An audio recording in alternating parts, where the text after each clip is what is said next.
Hello, good morning to all of you, my dear students, in the class 9th science. Today's topic is carbon. Carbon के बारे में जो basic information होता है, I am going to explain that. Carbon is an element chemical. जब chemistry में हम पढ़ते हैं कार्बन के बारे में आते हैं, फिजिक्स, केमिस्ट्री, मैथमेटिक्स और बायो तीनों में हम पढ़ सकते हैं.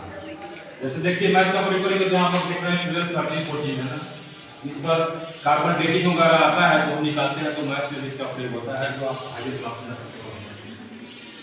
आफ्टर दैट कार्बन के बारे में जानिए basic information. Carbon is an element, एक एलिमेंट है कार्बन जिसका atomic number of electron and number of proton that is 6.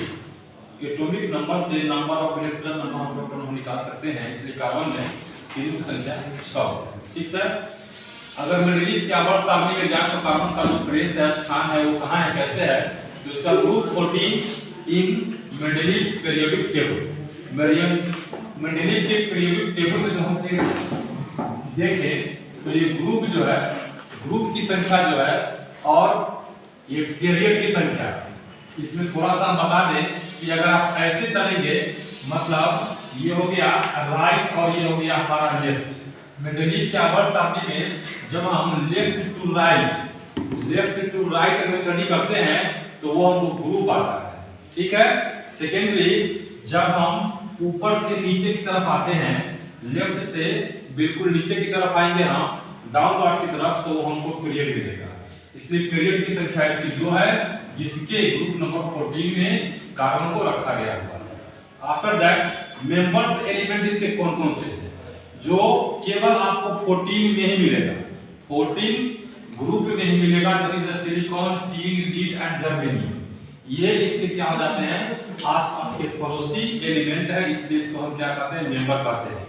जैसे number of valency of electron, valence electron की संख्या इसमें 4 होती है. ठीक उसी प्रकार यहाँ पर हम देख रहे हैं इसके जो मेंबर्स हैं सब में वैलेंस इलेक्ट्रॉन की संख्या 4 पाई जाती है, इसलिए इसको एक ही फैमिली के मेंबर कहा जाता है. कार्बन फैमिली के ये सब क्या होगा, मेंबर होगा.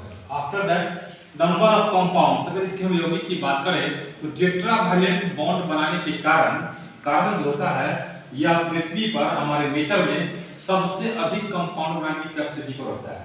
तो मिलियंस में चले तो 1.6 करोड़ एप्रोक्स इसका क्या होता है, कंपाउंड का संख्या है.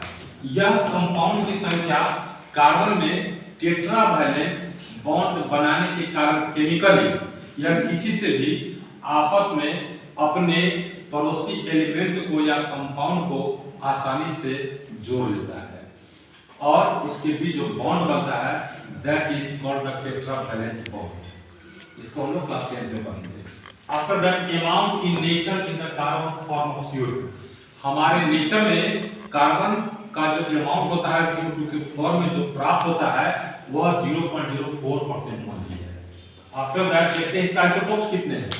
आइसोटोप एक ही कार्बन एक ऐसा विशेष एलिमेंट है जिसके 3 आइसोटोप होते हैं.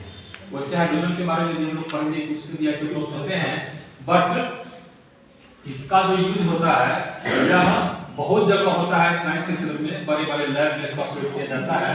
जिसमें होता है 12C6, 13C6 एंड 14C6. इसको हिंदी में बोले तो इसको समस्थानिक भी कहते हैं. कार्बन के एक्चुअली के 3 समस्थानिक होते हैं.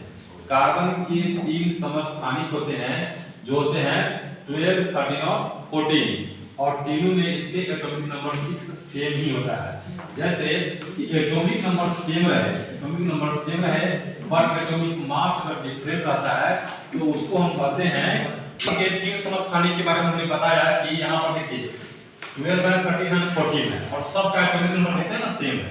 तो एटॉमिक नंबर सेम है बट एटॉमिक मास डिफरेंट रहे, दैट आर कॉल्ड आइसोटोप्स, है ना. जिसको हम लोग आइसोबार आइसोटोप में देखेंगे तो यहाँ पर क्या हो जाएगा कि डिफरेंट हो जाएगा और यहाँ पर सेम हो जाएगा.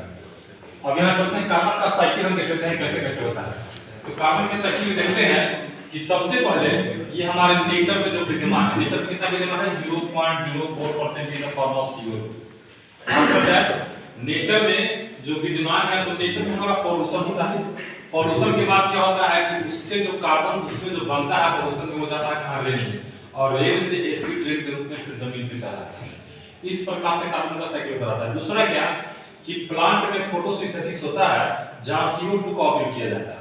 आफ्टर दैट इसी CO2 को सिंथेसाइज करके एक्सेलेरेशन होता है जिसको हम उत्सर्जन हिंदी में कहते हैं, और after acceleration we get in the form of oxygen O2, और O2 हमको प्राप्त होता है जो यूज्ड बाय एनिमल, किसी भी एनिमल के द्वारा O2 रेस्पिरेटरी सिस्टम में प्रयोग किया जाता है।